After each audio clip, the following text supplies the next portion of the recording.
Bapa kami yang ada di surga, sungguh besar Tuhan kasih-Mu di dalam hidup kami.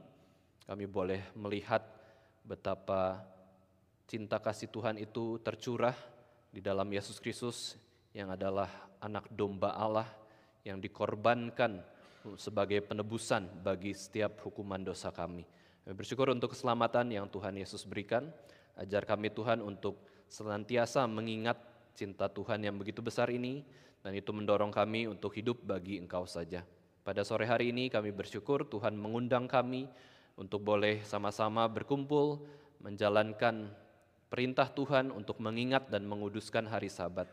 Kiranya Tuhan boleh hadir bersama-sama dengan kami, untuk kami sembah, untuk kami muliakan. Kami juga menyerahkan untuk pemberitaan firman Tuhan pada sore hari ini ya Tuhan.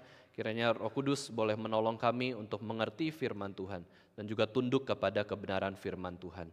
Di dalam nama Tuhan Yesus Kristus, Tuhan dan Juru Selamat kami yang hidup, kami menyerahkan seluruhnya ke dalam tangan Tuhan. Amin. Mari kita buka Alkitab kita dari 1 Korintus 10 ayat 31. Kita membacanya bersama-sama. 1 Korintus 10 ayat yang ke-31. Tentu kita sebagai orang reform mengetahui kalimat dari Rasul Paulus ini ya. Kita akan membacanya bersama-sama. 1 Korintus pasal yang ke-10 ayat 31. Kita baca bersama-sama 1, 2, 3. Aku menjawab, jika engkau makan atau jika engkau minum atau jika engkau melakukan sesuatu yang lain, lakukanlah semuanya itu untuk kemuliaan Allah. Dari ayat ini kita bisa tahu bahwa tujuan hidup kita itu apa. Dan Katekismus Singkat Westminster sudah menjelaskan pertanyaan yang perlu kita jawab sebagai manusia adalah tujuan utama hidup kita ada di dunia atau kita diciptakan oleh Tuhan ini apa? Jawabannya adalah sebuah perbuatan, sebuah tindakan. Yaitu tindakan apa? Tindakan memuliakan Allah dan menikmati Allah selama-lamanya dalam kehidupan kita. Itulah rancangan Tuhan bagi hidup kita sebagai manusia, itulah tujuan hidup kita yang harus kita kejar dan mengerti dan lakukan terus di dalam keseluruhan hidup kita. Dan di dalam ayat ini Rasul Paulus mengatakan bahwa engkau makan, engkau minum, sesuatu hal yang sehari-hari terjadi, sesuatu hal yang normal bagi manusia melakukannya, hal yang biasa, hal yang kecil, itu Paulus katakan lakukanlah untuk apa? Dengan tujuan utama, yaitu memuliakan Allah. Kalau hal-hal kecil saja dibungkus atau didasarkan dengan tujuan utama yaitu memuliakan Allah, apalagi hal-hal yang lain. Rasul Paulus katakan, ataupun hal-hal yang lain, hal-hal yang kecil lainnya. Kita menyadari bahwa apa yang kita kerjakan itu di hadapan Tuhan. Dan disinilah kita bisa melihat bahwa suatu dasar yang Tuhan inginkan agar kita boleh hidup dalam dunia ini adalah kehidupan yang berpusat pada Allah.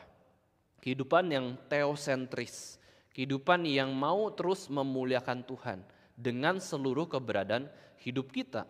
Dan disinilah menjadi suatu fondasi bagi teologi reform, batu fondasi yang pertama yang kita bisa pahami ketika kita melihat keseluruhan Alkitab adalah bagaimana hidup manusia harus selalu berpusat pada Allah.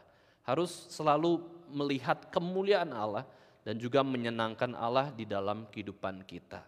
Ini adalah satu fondasi pertama dari teologi reform yang akan kita renungkan pada hari ini.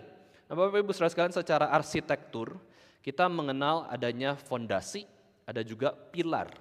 Nah, ini ada perbedaan yang bisa kita bandingkan dengan baik ya.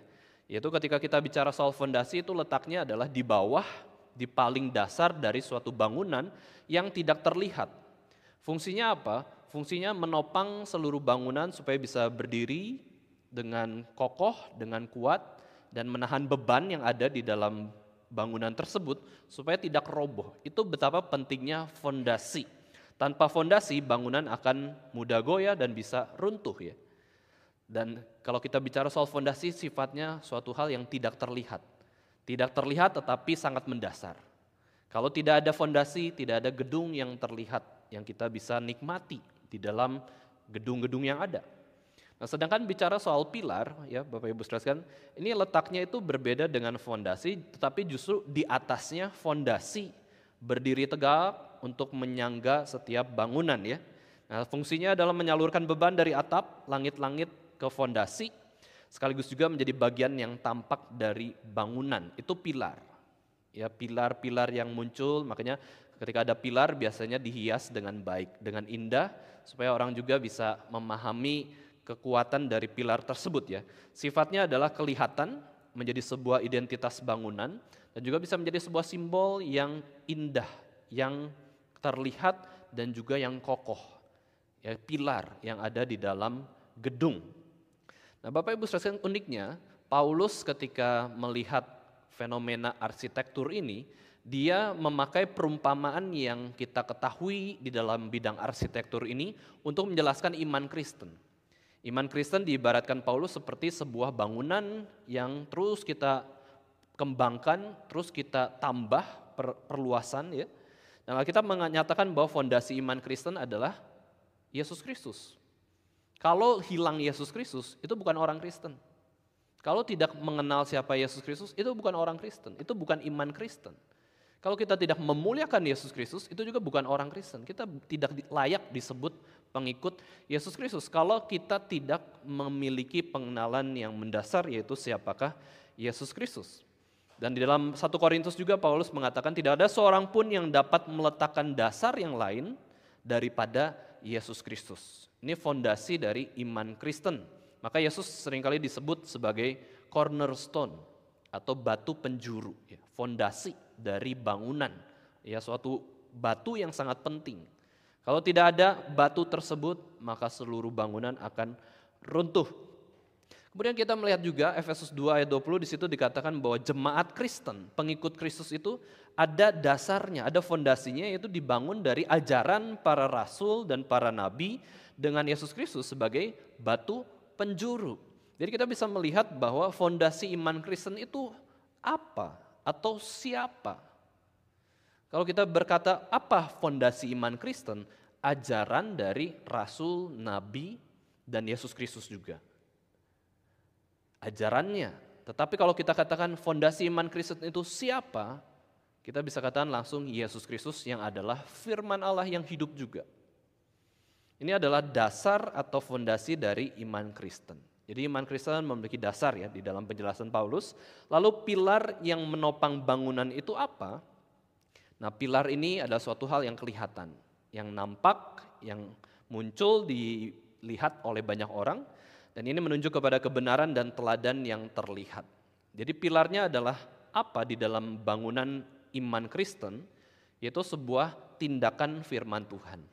Di dalam 1 Timotius 3 ayat 15, di situ Paulus mengatakan gereja adalah tiang penopang. Ya, gereja juga adalah dasar kebenaran, dalam arti Yesus adalah fondasinya ya. Nah, tiang penopang adalah kita yang mengikuti teladan Yesus Kristus. Itu iman Kristen. Kalau hanya ada Yesus Kristus, tidak ada gereja, mana iman Kristennya? Yang ada adalah Allah sendiri. Tetapi ketika ada Yesus Kristus, kemudian ada pengikutnya, umat Tuhan, ada gereja Tuhan yang setia untuk memberitakan kebenaran dan melakukan kebenaran, disitulah pilarnya muncul.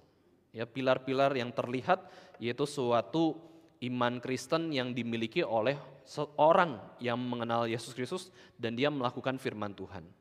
Sehingga ketika kita lihat pilar-pilar itu adalah gereja, itu menunjukkan iman Kristen kepada dunia, itu menjadi sebuah kesaksian bagi banyak orang. Gereja harus bersaksi kepada banyak orang, kepada semua orang. Terus kemudian juga ada seorang teolog mengatakan ya, fondasi kita nggak bisa berdebat lagi ya. Fondasi iman Kristen adalah Yesus Kristus, ajaran para rasul, para nabi. Tetapi pilarnya itu apa? Selain tadi dikatakan gereja, kesaksian dari gereja, tetapi ada juga menyatakan bahwa yang prinsipnya sama, tetapi dinyatakan secara berbeda, yaitu pilar dari iman Kristen adalah IPK, iman, pengharapan, dan kasih. Kalau orang itu tidak ada iman kepada Yesus Kristus, tidak berharap kepada Kristus, tidak ada kasih kepada Kristus yang dinyatakan kepada sesama, maka pilarnya salah. Ya, salah dilihat atau dibangun oleh orang. Nah, di sini kita bisa melihat bahwa betapa pentingnya fondasi. Kalau salah fondasinya, maka bangunan yang akan kita kembangkan akan menjadi salah juga, akan goyah, akan lemah. Maka sangat penting memahami tentang pengajaran firman Tuhan waktu kita membaca Alkitab, menafsirkan Alkitab, kita itu memiliki sikap berpusat pada Allah, teosentris. Ini dasar pertama. Ya, batu fondasi pertama yang perlu kita simpan baik-baik dalam hati kita dan perlu kita terapkan dalam hidup kita adalah semua ini untuk Tuhan. Maukah kita berkorban untuk Tuhan?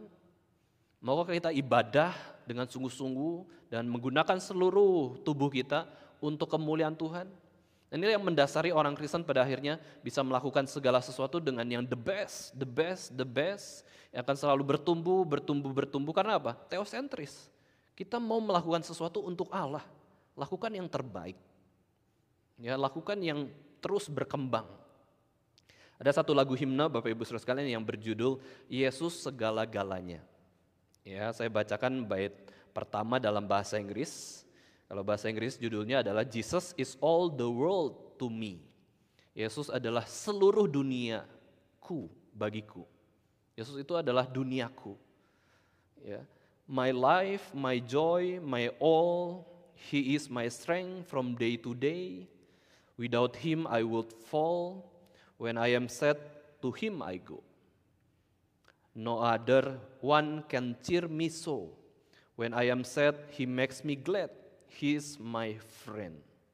Lagu ini menjelaskan bahwa sikap hati yang kita perlu miliki sebagai orang Kristen adalah Yesus. Yesus adalah seluruh dunia kita. Ketika kita sedih, kita datang kepadanya. Ketika kita bersuka cita, kita juga bersyukur kepadanya. Yesus betul-betul adalah Tuhan kita. Betul-betul menjadi sandaran kita. Teosentris, atau kita boleh lebih jelas sebagai orang Kristen adalah kristosentris. Berpusat pada Yesus Kristus. Itulah harapan Tuhan kepada setiap orang-orang Kristen. Yesus itu segala-galanya. Ini sungguh-sungguh betul ya, harapan tuntutan kita sebagai orang Kristen. Kita tidak boleh bohong. Seringkali ketika kita menyanyikan lagu ini, kalau kita nyanyikan lagu seperti tadi ya, lagu hanya sebatas kata-kata itu, seringkali akhirnya kita tidak menggunakan mulut kita itu untuk memuliakan Tuhan. Mulut kita itu tidak teosentris, tidak berpusat pada Allah, karena sebatas nyanyi, sebatas ikuti semua liturgi, tapi tidak sungguh-sungguh menyembah Tuhan, tidak sungguh-sungguh memuliakan Tuhan. Sayang. Waktu kita berkata, Yesus segala-galanya, tapi hidup kita kemudian lupa Yesus Kristus, lalu senang melakukan dosa misalkan ya, atau seringkali melupakan Tuhan, itu semua menjadi suatu hal yang bohong, suatu hal yang palsu ya. Maka orang-orang seringkali juga mengkritik ya, atau menegur orang-orang Kristen. Orang-orang Kristen adalah orang yang setiap hari Minggu tuh sukanya berbohong. Karena dia menyanyi, tapi dia tidak melakukan apa yang dia katakan. Munafik. Kita memuji Tuhan mulutnya, tapi dengan perbuatan kita malah membenci sesama dan juga melupakan firman Tuhan. Yesus itu betul-betul sebenarnya adalah Tuhan kita, dan kita harus menuhankan Dia, dan Dia itu tidak ada bandingannya di dalam seluruh dunia ini. Kalau kita bisa suka hobi tertentu, suka terhadap barang tertentu, suka terhadap orang tertentu, yang akhirnya pusat hidup kita akhirnya memikirkan apa yang kita suka, Yesus itu jauh sebenarnya melebihi segala hal yang kita bisa suka di dalam dunia ciptaan ini. Maka seharusnya kita harus memperlakukan Yesus betul-betul sebagai pribadi yang tertinggi dan terbesar di dalam hidup kita. Susah ya, Bapak Ibu Saudara sekalian, menjadi orang Kristen sangat susah. Yesus tidak pernah kita lihat secara kasat mata. Kita betul-betul hanya beriman lewat firman Tuhan, Roh Kudus menguatkan kita. Seringkali kita lebih mudah percaya dan lebih suka atau memusatkan hidup kita kepada hal-hal yang menjadi angan-angan kita, cita-cita kita yang terlihat. Padahal kalau kita betul-betul sungguh-sungguh merenungkan Yesus Kristus yang benar itu, kita hanya bisa menyembah Dia dan memuliakan Dia. Maka waktu kita bandingkan segala sesuatu yang ada, kita harus punya keyakinan bahwa tidak ada yang lebih besar daripada Yesus Kristus. Tidak ada yang lebih penting daripada Yesus Kristus, bahkan diri kita pun tidak jauh lebih penting daripada Yesus Kristus. Maka waktu kita lihat pribadi Yesus Kristus, Bapak Ibu Saudara sekalian, kita bisa bandingkan dengan setiap pribadi yang lainnya, maka yang menjadi utama di dalam kita memahami pribadi tersebut adalah Yang pertama itu prioritas utama yang paling penting adalah Yesus Kristus, bukan yang lain. Ya, harus Yesus Kristus. Ini yang namanya berpusat pada Yesus Kristus. Maka ada ayat Alkitab yang seringkali sulit dan salah dipahami oleh orang-orang Kristen sekalipun ya, di dalam Lukas 14 ayat 26.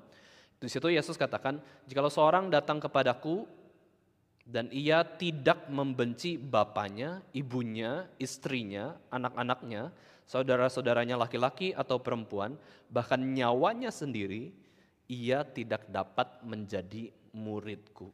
Bukankah perkataan Yesus Kristus ini sungguh-sungguh menantang kita untuk mengerti bahwa pusat hidup kita itu siapa? Diri kita, keluarga kita, pasangan kita, saudara-saudara kita, keluarga yang kita kasihi, atau betul-betul Yesus Kristus adalah yang terutama dalam hidup kita. Nah, pada akhirnya orang Kristen memahami secara salah sehingga udah kita harus lebih banyak di gereja, ya berkumpul dengan saudara seiman. Karena Yesus pernah mengatakan, "Siapakah saudara-saudaraku? Merekalah yang melakukan firman Tuhan. Itulah saudara-saudara dan ibuku." Yesus katakan demikian ya. Keluarga Yesus adalah orang-orang yang melakukan firman Tuhan. Lalu kemudian ditafsirkan orang-orang yang melakukan firman Tuhan adalah orang-orang yang harus terus rajin ke gereja, terus melayani Tuhan di gereja. Sehingga ketika mereka punya keluarga yang banyak orang non-Kristen, oh itu bukan keluarganya Yesus. Berarti kita harus tinggalkan keluarga, lalu aktif di gereja, terus sampai mengabaikan nasihat orang tua, malah tidak menghormati orang tua, ya, bahkan memutus hubungan dengan keluarga. Karena apa? Demi Yesus. Ini adalah tafsiran yang salah. Justru kita diutus Yesus untuk menjadi garam dan terang di keluarga kita yang non-Kristen sekalipun. Kenapa akhirnya kita menjauh dari dunia dan akhirnya bersembunyi di balik yang namanya gereja? Itu salah sekali. Gereja sendiri memiliki arti selain umat Allah adalah orang-orang yang dipanggil keluar untuk bersaksi tentang Yesus Kristus. Maka orang-orang salah mengerti tentang ayat ini, dikatakan harus membenci ibunya, bapaknya, orang tuanya. Ya. Itu salah sekali, itu sesat. Ya, itu salah memahami firman Tuhan. Padahal kalau kita lihat dari bahasa aslinya soal membenci, ya, itu bukan berarti benar-benar membenci. Ya, bertentangan dengan kasih gitu bukan. Maksudnya ada dalam bahasa aslinya itu membenci itu apa? Di dalam tradisi penulisan Alkitab atau bahasa Yunani yaitu mengasihi tapi lebih sedikit. Itu namanya benci. Maka ketika kita lihat ada nubuatan bahwa aku mengasihi Yakub dan membenci Esau. Itu bukan berarti Tuhan benci Esau udah binasakan gitu ya. Enggak, tetapi aku tuh mengasihi lebih sedikit Esau dibandingkan Yakub. Karena Yakub umat pilihan, Esau itu bukan umat pilihan. Maka kasih Tuhan ada kualitas yang berbeda. Yang kita bisa lihat bahwa kalau umat pilihan berarti kita dikasihi secara lebih. Tetapi kalau bukan umat pilihan, bukan orang Kristen yang menolak Kristus sampai selama-lamanya, sampai dia meninggal, itu dibenci Tuhan. Kita mengerti ya? Dikasihi lebih sedikit sama Tuhan. Atau buktinya dia masuk neraka kok. Tetapi orang yang diberikan kepastian hidup kekal itu dikasihi oleh Tuhan. Nah, ini ketika menjadi murid Yesus Kristus, kita harus memiliki kehidupan yang berpusat pada Kristus. Kristosentris. Mengasihi lebih sedikit semuanya yang ada di dunia, tetapi mengasihi Yesus dengan sepenuh hidup kita. Ya, prioritas hidup kita menjadi Yesus Kristus. Jadi maksud Yesus adalah cinta kepada Kristus harus melampaui semua ikatan keluarga, bahkan diri sendiri. Oh, itu tuntutan sebagai orang Kristen sangat sulit, sangat berat. Kita menjadi orang Kristen bukan yang diiming-imingi semua itu bahagia, semua itu indah, semua itu mudah. Tetapi ada kesulitan, ada tantangan, ada tuntutan yang sangat tinggi.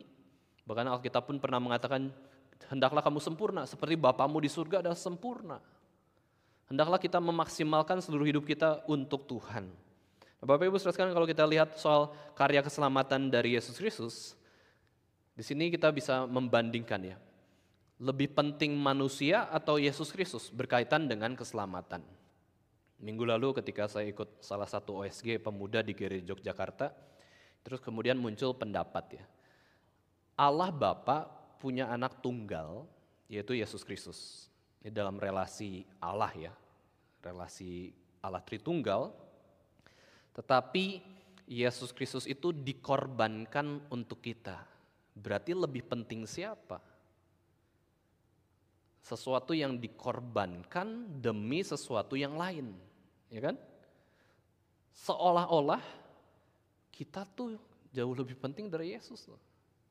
Yesus anak tunggal Bapa dimatikan, tanda kutip ya, dimatikan oleh Allah Bapa di atas kayu salib. Kita nggak dimatikan, kita nggak menanggung hukuman di kayu salib ya. Lebih penting siapa? Nah, kalau kita menjawab berdasarkan pemahaman manusia, oh lebih penting kita dong, kegeeran ya. Wih, kita anak Tuhan ya. Yesus anak tunggal, kita adalah anak-anak Tuhan. Ya, kita adalah anak-anak adopsi Tuhan. Wah, kita jauh lebih penting, padahal jelas salah ya. Padahal jelas Yesus Kristus kalau kita jawab dengan pikiran kristosentrik ya, bahwa Yesus Kristus tetap jauh lebih penting daripada manusia, daripada umat Allah, daripada gerejanya ya. Akan tetapi disinilah kita lihat betapa besar kasih Allah ini. Sekalipun kita ini tidak lebih penting daripada Yesus, tapi Yesus mau mati demi kita. Nah, itu adalah suatu hal yang indah ya. Kita nggak jauh lebih penting dari Yesus, tapi Yesus mau mati untuk kita. Maka dari karya selamatan kita bisa melihat kenapa akhirnya Tuhan Yesus tetap jauh lebih penting dari kita meskipun dia rela mati demi kita. Karena pertama-tama bicara soal menyelamatkan umat Allah atau menyelamatkan manusia yang berdosa yang dipilih oleh Allah Bapa, itu bicara soal relasi antara Yesus dengan Bapa terlebih dahulu. Yesus adalah Allah dengan pribadi yang kedua ya.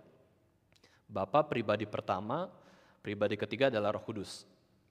Tiga pribadi ini satu Allah, setara dalam kemuliaan, tidak ada unsur hierarki. Ya semua ya tiga-tiganya adalah Allah, satu Allah ya. Tetapi di sini kita bisa melihat bahwa Yesus itu tunduk kepada Bapa. Bapa merencanakan keselamatan, Yesus Kristus bersedia menjawab ya kepada Bapa. Saya mau menyelamatkan orang-orang yang sudah Tuhan pilih untuk diselamatkan. Maka waktu bicara Yesus itu menyelamatkan kita, pertama-tama bukan soal kita dulu. Jangan kegeeran dulu. Pertama-tama adalah soal relasi Yesus dengan Bapa di surga. Dia mau taat sepenuhnya kepada Bapa, dia mau mengasihi Bapa. Karena apa? Bapa adalah Allah. Dan Allah ini di dalam tiga pribadi saling mengasihi. Berarti yang terpenting siapa? Allah. Waktu Yesus mau menyelamatkan kita, dia memprioritaskan kehendak Bapanya. Dan kehendak Bapa adalah kehendak dirinya sendiri. Dan disinilah Allah Tritunggal yang cukup pada dirinya sendiri ketika tiga pribadi ini belum menciptakan segala sesuatunya dan saling mengasihi di dalam kekekalan. Sudah cukup. Maka tindakan Allah di dalam ciptaan, ketika menciptakan dunia saja, itu kasih Tuhan. Dia nggak perlu dunia. Ciptakan manusia saja, itu sudah kasih Tuhan. Dia nggak perlu manusia. Allah itu tidak perlu ciptaan. Dia pencipta, dia cukup pada dirinya sendiri. Kitalah yang butuh dia. Maka waktu kita bandingkan Yesus dengan kita, Yesus dengan keluarga, Yesus dengan harapan kita, Yesus dengan cita-cita kita, Yesus dengan pekerjaan kita, Yesus dengan segala apa yang kita miliki, jawabannya harus selalu yang lebih penting, lebih utama, lebih baik, lebih besar adalah Yesus Kristus. Ini namanya menuhankan Yesus Kristus. Jangan menuhankan ego kita, keinginan kita, diri kita, pemikiran kita dan lain-lain ya, itu bahaya sekali. Jadi kita bisa lihat bahwa kemuliaan Allah adalah jawaban atas segala sesuatunya. Karena ketika Allah menciptakan dunia ini, itu demi kemuliaan Allah. Maka kita bisa jawab segala pertanyaan yang ada di dalam dunia dengan jawaban sederhana, dua kata. Kenapa ada ini dan itu? Kemuliaan Allah. Kenapa ada kejahatan terjadi? Kemuliaan Allah. Bukan berarti Tuhan mendukung kejahatan ya, tapi di balik kejahatan itu akhirnya kita bisa sadar kita berdosa, kita butuh Tuhan, dan itu kan memuliakan Allah. Seorang yang manusia yang sadar dirinya butuh Tuhan, itu adalah kemuliaan Allah ya, untuk memuliakan Allah. Maka kita ingat ya ayat yang teosentris selain 1 Korintus 10 ayat 31 ya. Baik makan maupun minum, aku lakukan semua demi kemuliaan Allah. hal lain yang lebih kecil dari makan dan minum pun aku lakukan segala sesuatu tuh untuk menyenangkan Allah. Ini kehidupan yang teosentris, tetapi ayat yang teosentris yang lainnya adalah Roma 11 ayat 36. Sebab segala sesuatu adalah dari Dia, untuk Dia, kepada Dia, oleh Dia, bagi kemuliaan Allah Tritunggal. Ini pentingnya kita mengenal Allah. Pengenalan akan Allah itu sangat penting. Dan ini perlu kita memahaminya. Bersyukur ya, OSG Pemuda di GRI Yogyakarta itu sedang membahas buku dari J.I. Packer tentang Knowing God, mengenal Allah. Kalau kita memiliki dasar pengenalan akan Allah yang baik, hidup kita pun akan baik. Kalau kita betul-betul menuhankan Kristus, kita pun akan menjadi orang Kristen yang lebih berkenan di hadapan Tuhan. Nah, Bapak Ibu sekalian, bagi Bapak Ibu sekalian yang sudah pernah mengikuti STRIY, ya, Sekolah Teologi Reform Injili untuk Yogyakarta bagi kaum awam, di situ kita belajar doktrin secara sistematis, ya, belajar ilmu pengetahuan secara sistematis tentang Allah sendiri. Lalu biasanya ada 8 doktrin, meskipun ada juga yang mengatakan hanya ada 6 doktrin. Ada 8, ada 6, saya lebih memilih yang 8 saja, doktrin sistematika ya. Itu selalu dimulai dengan pertama, doktrin pertama yang dipelajari kalau 8 ya, 8 doktrin, Alkitab dulu. Kemudian yang itu dasar kan, fondasinya Alkitab. Terus dasar yang kedua adalah Allah, doktrin Allah. Nah baru kemudian manusia dan dosa, terus kemudian kristologi, terus kemudian keselamatan, lalu kemudian bicara soal Roh Kudus, terus kemudian gereja dan akhir zaman. Ini ada 8 ya. Lalu kalau ada pertanyaan seperti ini ya, di dalam doktrin sistematika yang ada 8 tersebut, mana yang paling utama? Ya, mana yang didahulukan? Atau kita bisa sebut mana kepalanya yang utama, yang menggerakkan seluruh doktrin lainnya? Kita bisa sebut bahwa yang 2 utama itu dong, Alkitab maupun Allah kan. Allah pribadinya, Alkitab adalah firman-Nya yang tertulis. Ada yang mengatakan pada akhirnya ya, ada teolog-teolog itu berpandangan secara berbeda, mengatakan bahwa yang utama, yang kepala dari segala doktrin itu adalah Allah. Herman Bavinck mengatakan Allah adalah Allah saja yang merupakan sumber, merupakan pusat dan tujuan dari segala sesuatu. Seperti Roma 11 ayat 36 tadi ya. Semua doktrin lainnya itu berakar dalam doktrin tentang Allah. Jadi kepalanya ini Allah. Kalau nggak kenal Allah, gimana bisa kenal akhir zaman, gereja, manusia dan dosa, gitu ya, karya keselamatan dan lain. Dan ini perkataan Herman Bavinck, pokoknya yang duluan adalah Allah. Dan ini sesuai dengan teologi. Teologi itu apa? Pengenalan akan Allah, theos dan logos ya. Ini menjadi titik awal kita mengenal Allah itu siapa dan juga memahami setiap perbuatan Allah atau ajaran-ajaran yang lainnya. Herman Bavinck menekankan bahwa seluruh teologi berpusat kepada Allah, sifatnya, keberadaannya, dan pekerjaannya. Tetapi ada teolog lainnya, Reform juga ya, Louis Berkhof mengatakan kita hanya bisa mengenal Allah itu melalui wahyunya yang terutama yaitu lewat Alkitab. Ya, dikatakan bahwa Alkitab ini sangat penting. Kalau kita nggak ada firman Tuhan, mau mengenal Allah lewat mana? Kalau nggak ada firman Tuhan, ya. Karena itu orang-orang reform modern itu menempatkan wahyu dan Alkitab di bagian pertama, dan barulah kemudian membahas tentang Allah. Kenapa doktrin Alkitab menjadi dasar? Karena ini menjadi sebuah sumber kepercayaan kita. Kenapa saya bisa tahu bahwa itu tuh adalah hal yang benar? Nah, itu dibenerin dari dasar kepercayaannya apa? Yaitu firman Tuhan. Kenapa saya tahu bahwa saya tahu? Kenapa saya tahu itu benar dan itu adalah kebenaran? Nah, ini kan dasar kepercayaan ya. Ada yang mengatakan bahwa saya tahu kalau saya lihat. Saya tahu kalau saya berpikir. Saya tahu kalau saya mengalami. Saya tahu kalau saya betul-betul belajar atau merasakan. Saya tidak tahu kalau saya tidak melihat, tidak belajar, tidak merasakan dan lain-lain ya. Tetapi kita bisa tahu karena apa? Allah ngomong sama kita. Ini maka disebut sebagai agama wahyu. Dan agama wahyu hanya ada 3 ya. Kristen, Islam maupun Yahudi yang mengatakan bahwa Allah bicara kepada kita. Nah itu benar. Bagaimana kita bisa tahu sesuatu kalau tidak diwahyukan oleh Allah? Kita adalah ciptaan Allah ya. Maka dari itu Louis Berkhof itu menyatakan bahwa yang utama, yang kepala itu Alkitab, baru Allah. Tetapi ya kalau kita memahami sendiri ya Bapak Ibu saudara sekalian, apakah memusingkan antara Alkitab maupun Allah dibedakan? Enggak ya, sederhana saja. Yang utama adalah Allah, yang utama adalah firman-Nya juga. Jadi dua-duanya adalah kepala dari segala doktrin yang ada. Maka kalau ujuk-ujuk ya, tiba-tiba kita pengennya belajar Roh Kudus, kita nggak kenal Allah itu seperti apa. Itu juga bisa menjadi kekacauan. Roh Kudus itu siapa? Kuasa ya? Enggak, itu tuh Allah juga. Dia pribadi Allah yang ketiga. Nah di sini dasar ya, kalau kita bisa belajar doktrin Alkitab, doktrin Allah, itu menguatkan kita untuk bisa belajar selanjutnya tentang pengajaran tentang kebenaran dari Tuhan sendiri. Nah dari hal ini kita bisa mengerti bahwa Allah menciptakan manusia untuk menjadikan Allah itu sebagai pusat hidup kita sebagai manusia dalam kehidupan kita. Nah kita ingat ya, saya ketika merenungkan hal ini, saya teringat tentang kisah Adam dan Hawa. Adam dan Hawa itu ditempatkan Tuhan di Taman Eden. Mungkin Taman Eden ini betul-betul ya, daerah Palestina, daerah sana, yang intinya adalah pusat dari bumi. Boleh saja ya kita tafsirkan demikian. Taman Eden ada di mana? Ya di pusat bumi, di tengah-tengah. Terus kita memikirkan ya waktu Tuhan menempatkan mereka di Taman Eden, begitu banyak pohon kan, ada 3 jenis pohon secara keseluruhan. Pohon yang boleh dimakan buahnya bebas, apapun itu. Buah apel, buah durian, buah jeruk, silahkan bebas kamu makan. Itu jenis pertama. Lalu kedua adalah pohon kehidupan, dan juga pohon pengetahuan baik dan jahat. Uniknya, semua jenis pohon yang boleh dimakan itu disebarluaskan ke seluruh Taman Eden kan.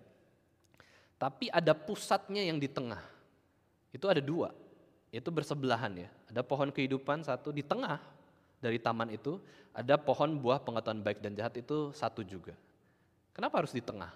Kenapa nggak di pinggir aja tuh, jauh-jauh ya? Apalagi pohon ujian ya, pohon buah pengetahuan baik dan jahat itu kenapa nggak jauh-jauh aja? Daripada tergoda ya manusia. Lalu kenapa pohon kehidupan juga ada di tengah? Kenapa nggak di sudut pinggir dari Taman Eden? Nah dari sini saya belajar bahwa Tuhan ingin agar Adam dan Hawa itu memusatkan Tuhan dalam kehidupan mereka, bukan hanya di tengah, tetapi seluruh kehidupan mereka semua. Jadi ketika mereka datang ke tengah Taman Eden, ada 2 pohon. Pohon kehidupan boleh dimakan buahnya, tidak dilarang kan. Yang dilarang hanya buah pengetahuan baik dan jahat. Ini boleh dimakan, kalau berbuah saya makan, enak buahnya. Khusus loh, ini pohon yang khusus hanya ada 1. Tapi kemudian pohon yang sebelahnya, ini buah pengetahuan baik dan jahat, tidak boleh dimakan. Yang 1 boleh, silakan, ya taat, makan. Yang 1 tidak boleh. Ini mengajarkan bahwa Adam dan Hawa itu harus memiliki pusat kehidupan, yaitu ketaatan kepada Tuhan sendiri. Ya, jangan sampai mereka lupa perintah Tuhan. Lupa bahwa pusat hidup mereka adalah Allah sendiri.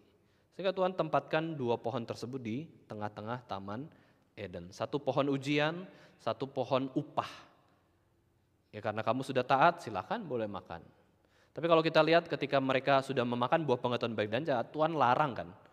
Mereka makan buah dari pohon kehidupan karena itu upah bagi orang yang taat, yang tidak jatuh dalam dosa.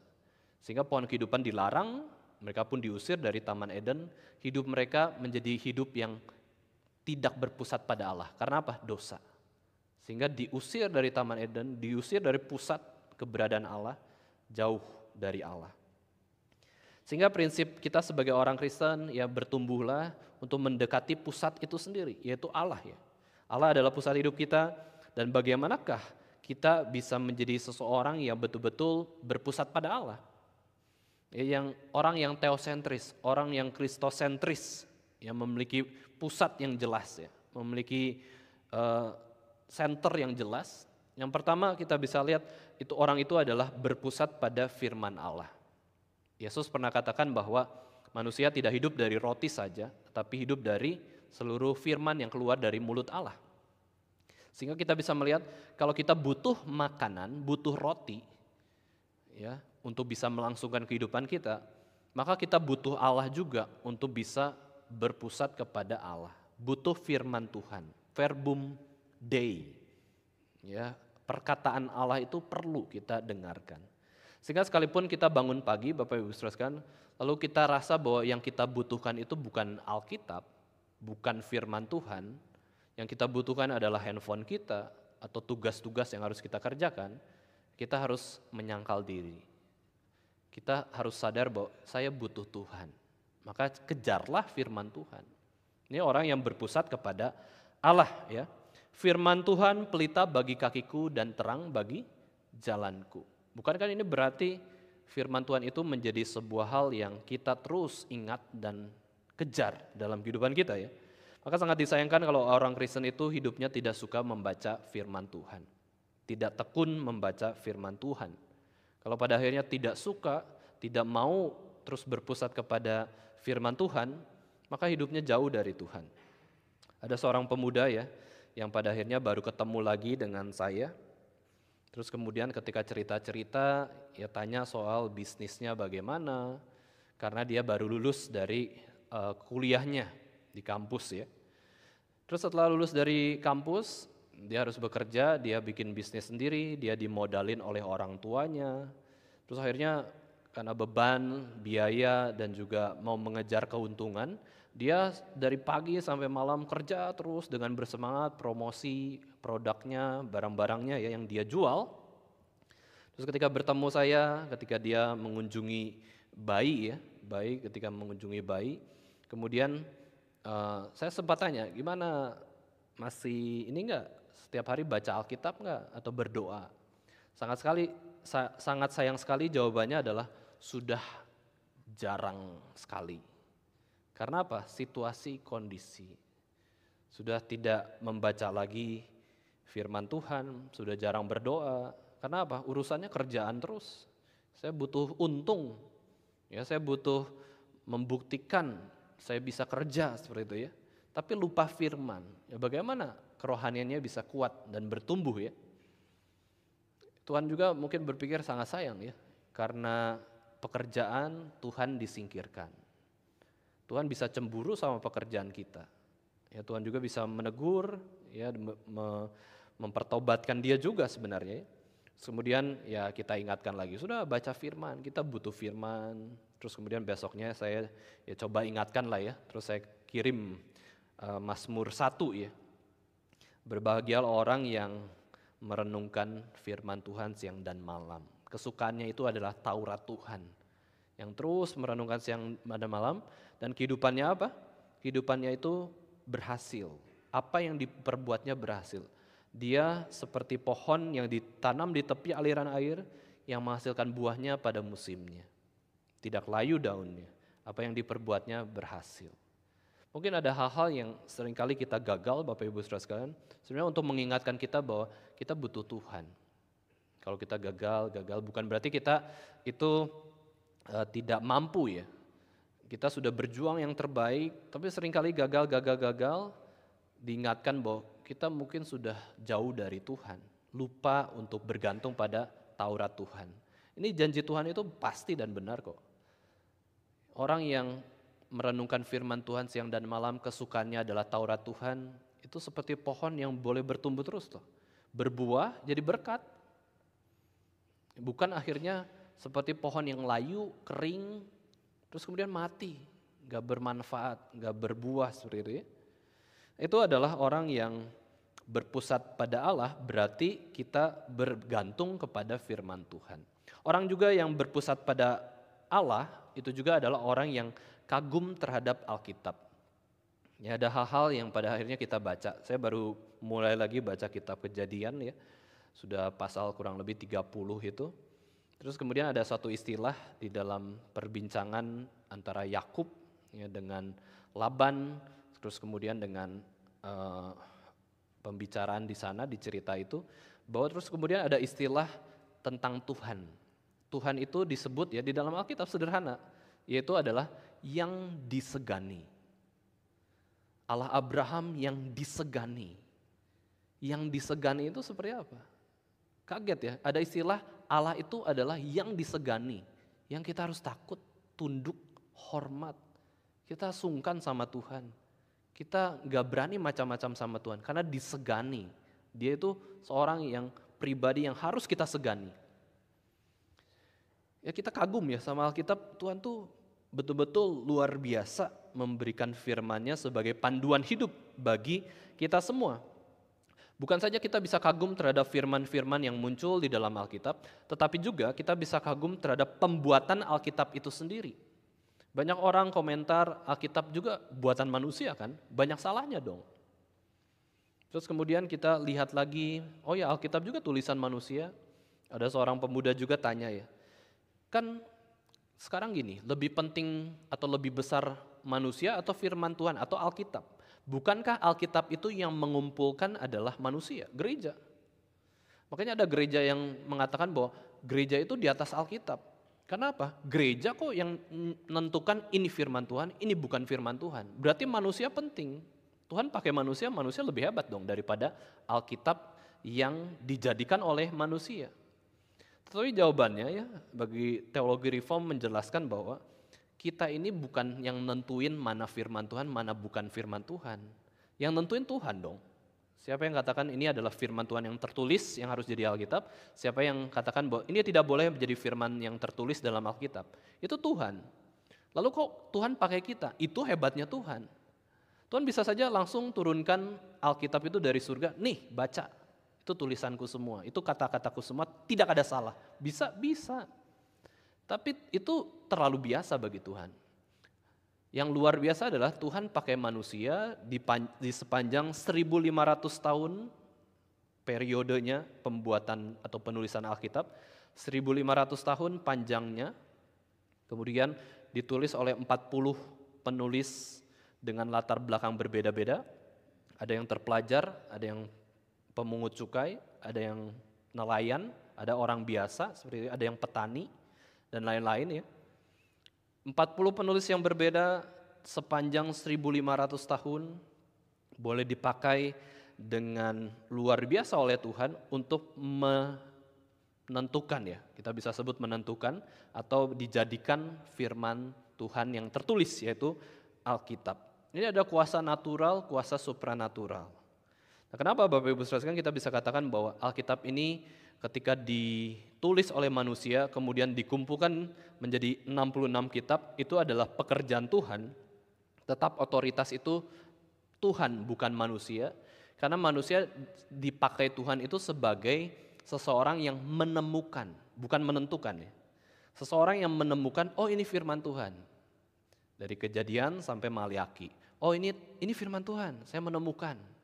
Saya menemukan firman Tuhan terus mengumpulkan, bukan menetapkan, ini firman Tuhan.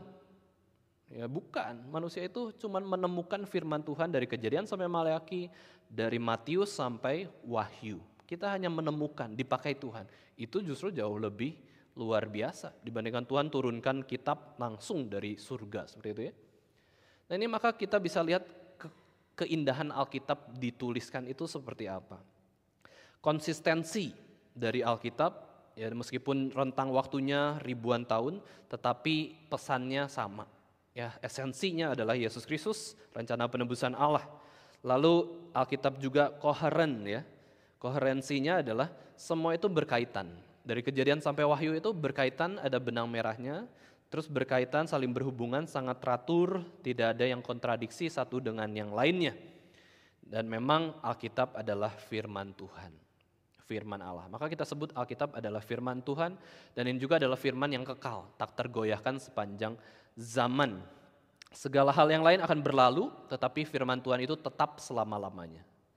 Maka ada di dalam Yesaya 40 ayat 8 dikatakan, rumput itu kering, bunga itu menjadi layu, tetapi firman Tuhan tetap selama-lamanya, sampai surga, sampai selama-lamanya, kekal. Betapa berharganya Alkitab. Nah, ketika seseorang kagum pada Alkitab, dia akhirnya semakin lama berpusat kepada Tuhan. Tapi kalau kagumnya sama dunia, sama hobinya, sama uang, kagumnya sama hal-hal duniawi, dia akan menjauh dari Tuhan.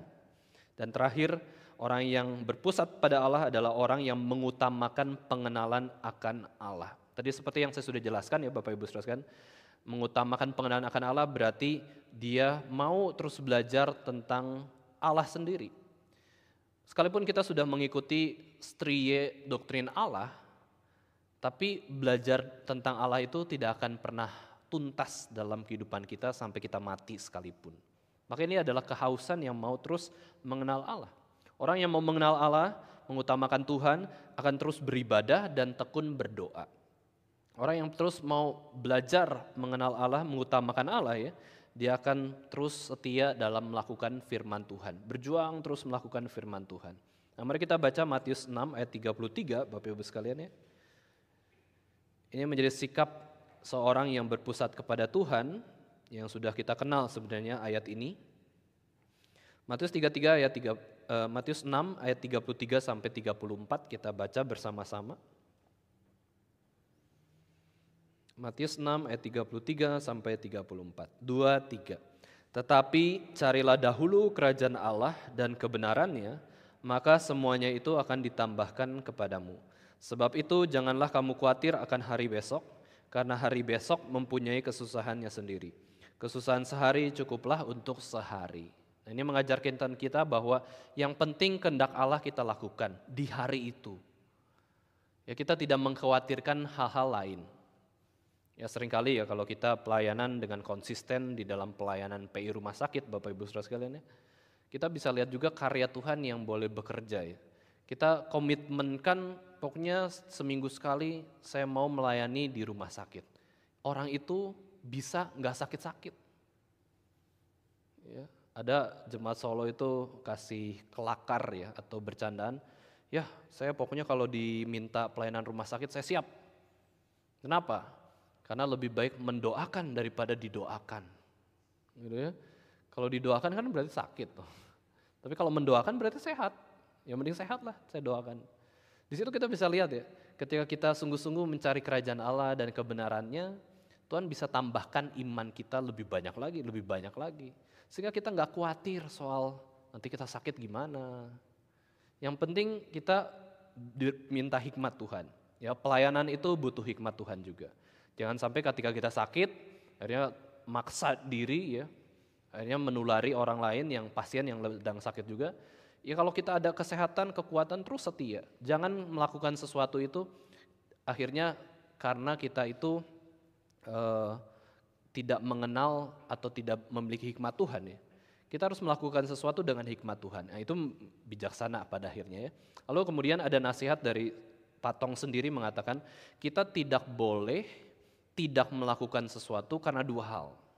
Ya, diajarkan nasihat sederhana, khususnya kepada para pemuda ya. Yaitu karena kita lelah dan malas.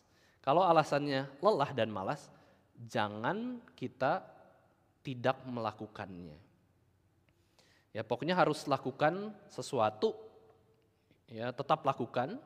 Terus kemudian ketika alasannya kenapa kamu tidak pelayanan misalkan, atau tidak ke gereja, malas, itu nggak boleh dilakukan, tetap harus ke gereja. Capek tuh capek, bukan sakit loh ya. Tapi kalau sakit ya sudah. Tapi kalau alasannya cuma malas, cuma capek, itu nggak boleh jadi alasan kita tidak melakukan sesuatu bagi Tuhan. Jadi kita bisa mengenal bahwa Tuhan tuh ingin apa dalam kehidupan kita, yaitu betul-betul mencari kerajaan Allah dan kebenarannya. Berarti apa? Mencari Allah sendiri.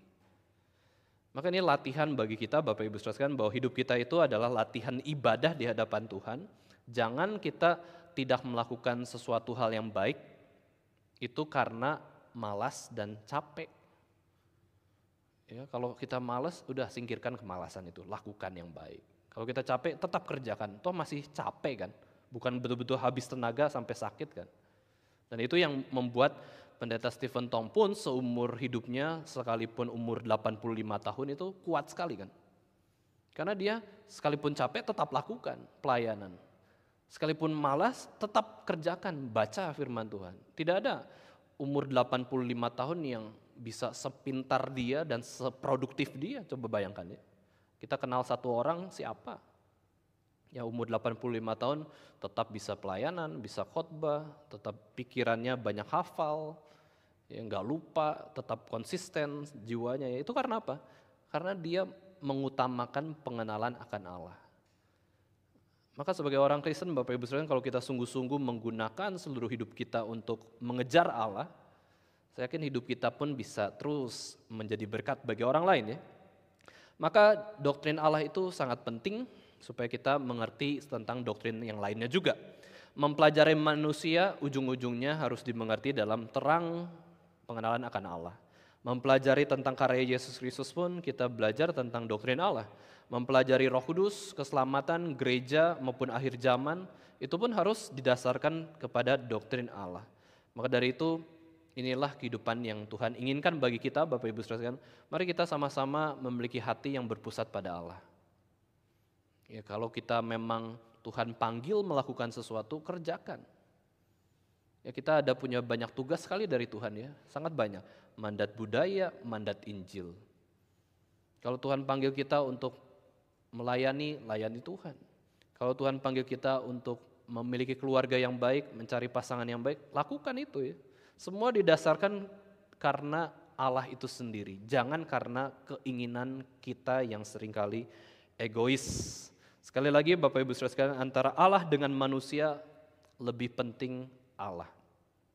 Antara Allah dengan pemberian Allah lebih penting Allah. Antara Allah dengan ciptaan lebih penting Allah. Allah lah Allah kita. Itu harus menjadi suatu komitmen dasar di dalam hati kita. Batu fondasi pertama dari jiwa kita atau rohani kita adalah teosentris. Kita mengasihi apa yang dikasihi Allah. Kita sedih terhadap apa yang membuat Tuhan sedih. Kita pikirkan, kita lakukan apa yang Tuhan ingin kita pikirkan dan lakukan. Itulah arti menjadi serupa dengan Yesus Kristus, yaitu ketika kita mau terus mengenal Allah dan juga meneladani sifat-sifat Allah dalam hidup kita. Kiranya kita boleh semakin serupa dengan Kristus.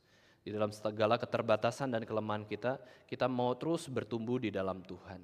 Tuhan berikan hati kepada kita untuk bertobat dari segala dosa dan terus kemudian terus mengejar Allah dalam hidup kita. Mari kita sama-sama berdoa. Ya Bapa kami yang di surga, kami bersyukur di dalam kesempatan pada sore hari ini, kami boleh diingatkan kembali tentang tujuan hidup kami dan bagaimana kami juga harus hidup di hadapan Tuhan sebagai orang Kristen. Ampuni Tuhan jikalau seringkali dalam kehidupan kami, pusat kehidupan kami bukanlah Tuhan Yesus. Seringkali pusat kehidupan kami adalah ego kami, pikiran kami, perasaan kami, kehendak kami, uang kami, keluarga kami. Seringkali kami menjadi orang yang egois di hadapan Tuhan. Kami mohon ampun Tuhan atas segala dosa-dosa dan kelemahan kami ini, dan kami mau memperbaharui diri kami untuk memiliki kehidupan yang berpusat pada Kristus. Dan kami tahu Tuhan ketika kami taat kepada Engkau, Tuhan juga akan memberikan segala hal yang baik dalam kehidupan kami. Ketika kami mengasihi Engkau dengan segenap hati kami pun bisa memiliki hikmat di dalam bersikap terhadap segala sesuatu yang ada di dalam dunia ini. Kiranya kami boleh menempatkan Engkau di dalam hati kami sebagai pusat kehidupan kami. Tolonglah kami Tuhan, dan kami pun mau meneladani dari Tuhan Yesus Kristus, bagaimana Yesus Kristus hidupnya boleh menjadi saluran berkat bagi banyak orang. Tolonglah kami yang lemah ini, menyerahkan seluruh kehidupan kami ke dalam tangan Tuhan. Dalam nama Tuhan Yesus, penebus dan juru selamat kami yang hidup, kami sudah berdoa dan bersyukur. Amin.